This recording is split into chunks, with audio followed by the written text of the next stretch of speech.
Good morning, সবাই কেমন আছো? আশা করি সবাই ভালো আছো। আমার ঘর আমার সংসার ব্লগ চ্যানেলে আমি সুস্মিতা সবাইকে জানাই স্বাগত।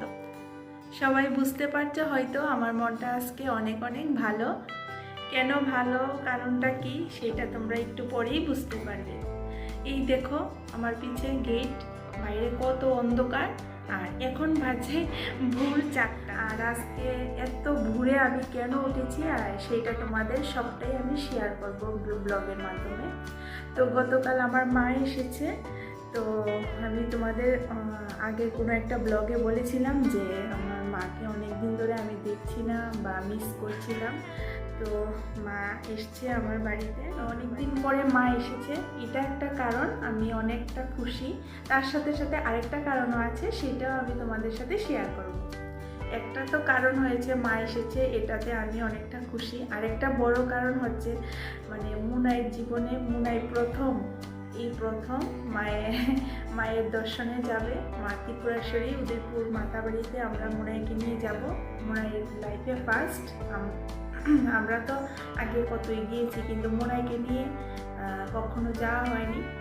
অনেকবার যাওয়ার চেষ্টা করেছিলাম, মানে প্ল্যানও করেছি যাওয়ার, কিন্তু এই কারণ সেই কারণে অনেকবার বাধা পড়ে গেছে। তো ওকে নিয়ে আর যাওয়া হয়নি। আর শীত আসার পরে মুনার শরীরটাও ততটা ভালো ছিল না। তোমাদেরকে প্রত্যেকটা ব্লগে আমি বলেছিলাম মুনার শরীরটা ভালো না, অনেকদিন ধরে জ্বর সর্দি কাশি ছিল। তো হঠাৎ করেই মানে রিসেন্টলি প্ল্যান হলো যে এখন যেহেতু একটু সুস্থতা আছে শরীরটা, তো ওকে নিয়ে একটু মার বাড়িতে যাব। হঠাৎই প্ল্যান হলো। তো আমার মাও যখন এসেছে, তো মাকে নিয়েও সঙ্গে করে যাব। উনার প্রথম মার বাড়িতে যাবে, যাতে প্রথম যাত্রা শুভ হয়, সবাই আশীর্বাদ করবে। তো তোমরা পাশে থাকো, সাথে থাকো, দেখতে থাকো ব্লগটা। তো এই কারণেই আজকে ঘুম থেকে এত তাড়াতাড়ি ওঠা আমার। সব কাজ টাইমের মধ্যে সারতে হবে, কারণ গাড়ি আসবে ঠিক 8টা। মুনার বাবা গাড়ি ঠিক করেছে, 8টার মধ্যে আমরা সব রেডি হয়ে যাব। 8টার মধ্যে সব কাজ শেষ করে নেব। মুনাইকেও একটু করে ডেকে নেব।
চলে আসলাম রান্নাঘরে। আর এই দেখো আমি বলেছিলাম না যে ভাত আর ডাল বসিয়েছি, আর ডাল বসিয়েছি। তো ভাত ডাল হয়ে গেলে আর আলু বেগুনের ভাজি করব, বাজলে তোটুকুই। তারপর আমি চলে যাব স্নান করতে।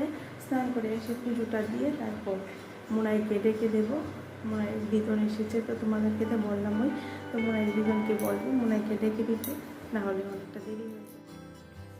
আর দেখো এদিকে মুনাইটাও উঠে গেল, খাটের মধ্যে চুপচাপ করে বসে আছে। আর তুমি স্নান করবে? গরম জল কষি তো করে একটু করে স্নান করবি। গুড মর্নিং বল, গুড মর্নিং বল, গুড মর্নিং। দুইবার করছে। হ্যাঁ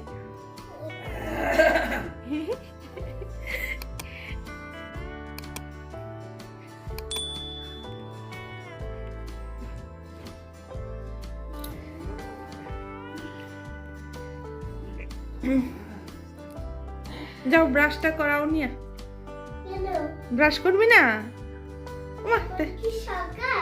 হ্যাঁ তাই কি থাকবো বল।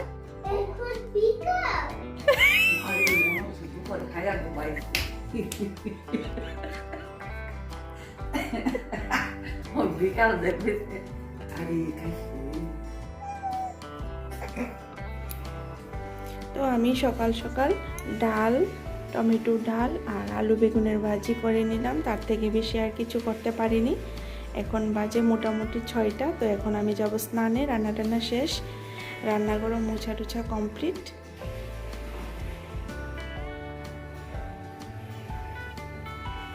রান্নাবান্না মোটামুটি কমপ্লিট। আর মোনাই তো উঠেই গেল, মোনাইকে দিদন ব্রাশ করিয়ে দিচ্ছে, একটু স্নানও করিয়ে দেবে। আর আমি এখন খাটটা ঠিক করব, বিছানাটা ঠিক করব। ও যে ঘুম থেকে উঠেছে, তো বিছানাটা ঠিক করে মোনার বাবা গেছে স্নান করতে। তারপর মোনার বাবা চলে আসলে আমি চলে যাব স্নান করতে। তারপর রেডি ফেডি হয়ে তো সব কাজ শেষ করে আমি খাটের মধ্যে যেগুলি পরে যাবে এগুলি রেডি করে রেখে দিয়েছি। আমার শাড়ি প্লাস আমার মার মোনার ড্রেস আর কি গয়নাগাটি পরে যাবো এগুলিও রেডি করে রেখে দিয়েছিলাম। তো দেখো সুন্দর করে বাস করে রেখে দিয়েছি। স্নান করে এসে যে যার ড্রেসগুলি পরে নেব। মোনার বাবা স্নান করে চলে এসেছে, এখন যাব আমি স্নান করতে। আর মা এর আগে স্নান করে নিয়েছে। তো আমি যাওয়ার পথে দেখলাম মা পুজোর করে পূজাটাও কমপ্লিট করে নিচ্ছে। তো তাড়াতাড়ি করে কাজটা সারলে ভালোই হবে।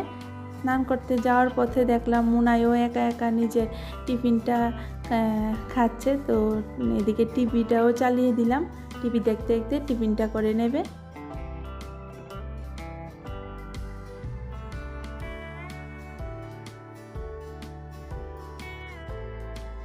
তো তোমরা তো দেখলেই ঘরের পুজোটা মা দিয়ে দিয়েছে। তো এখন ঠাকুর নমস্কার করে রেডি হয়ে যাব।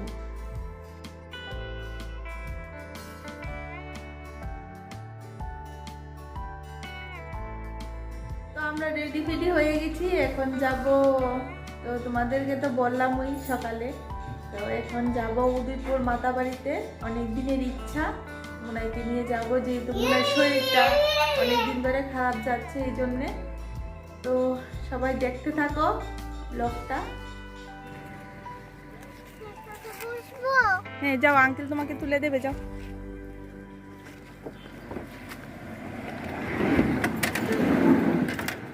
যাও, দিদন আছে, যাও। হ্যাঁ আরাম করে বসতে পারবে, যাও।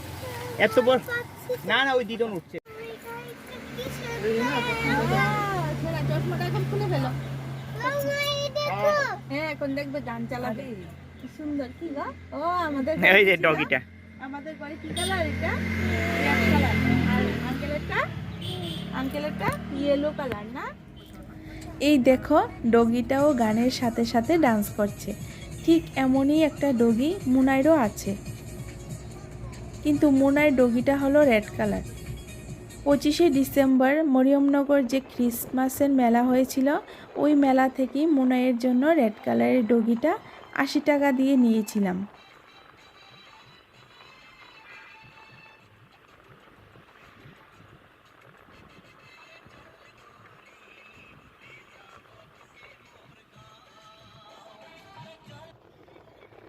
আজকের ওয়েদারটা একটু অন্যরকম। এই দেখো চা পাতা বাগান। আমাদের আগরতলাতে এখন তো ঠান্ডা নেই বললেই চলে, আর কুয়াশাটা তো একদমই নেই। কিন্তু এখন আমরা আছি শেখেরকুট, আর এইদিকে দেখো কি কুয়াশা।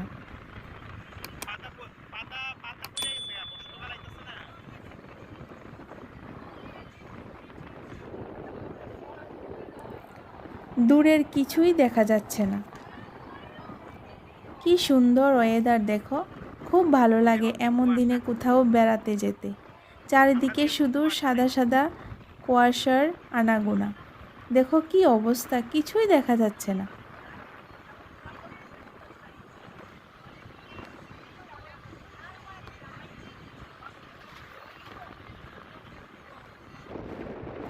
এখন আমরা চলে এসেছি সিপাহীজলা।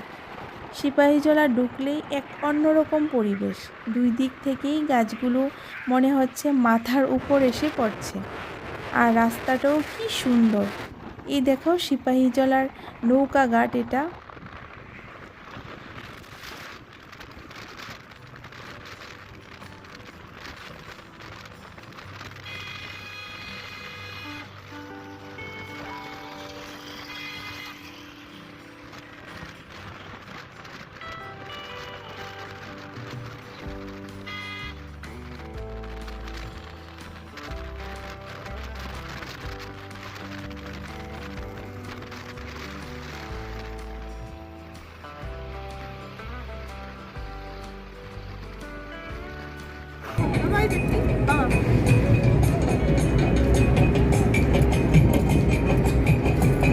এখন আছি আমরা কোথায় রে? বিশ্রামগঞ্জ। বিশ্রামগঞ্জ মোটামুটি কাছাকাছি এসে গেছি।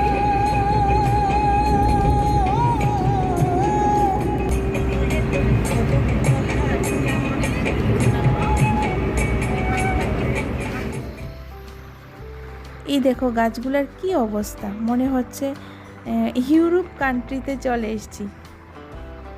বাট পরিবেশটা সত্যি ভীষণ দারুণ।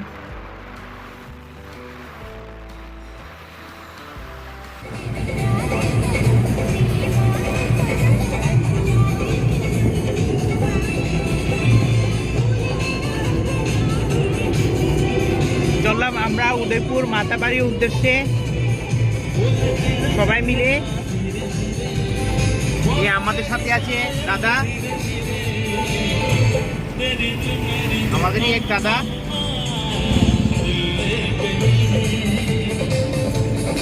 চলো যাওয়া যাক। চলে এলাম উদয়পুর।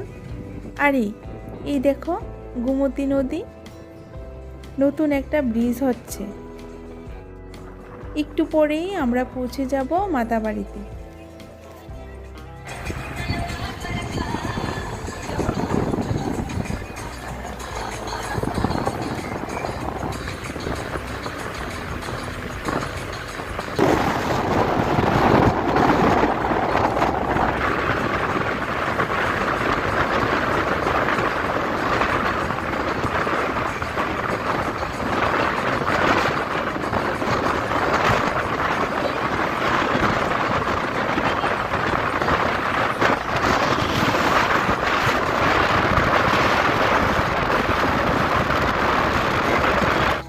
দেখতে দেখতে চলেই এলাম উদয়পুর মাতা ত্রিপুরেশ্বরী মায়ের দর্শন করতে। ব্লগটা অনেকটা বড় হয়ে যাচ্ছে, তাই মাতাবাড়ির ব্লগ পার্ট 1টা এই পর্যন্তই। পার্ট 2তে মাতাবাড়ির বাকি ব্লগটা তোমাদের সাথে শেয়ার করব। খুব তাড়াতাড়ি পার্ট 2 ব্লগটা নিয়ে আবার তোমাদের কাছে চলে আসব। আজকে তাহলে এই পর্যন্তই। সবাই ভালো থাকবে, সুস্থ থাকবে, আর আমার চ্যানেলটা সাবস্ক্রাইব করতে কেউ ভুলবে না। পাশে থাকবে সব সময়। Thank you so much. Tata bye by.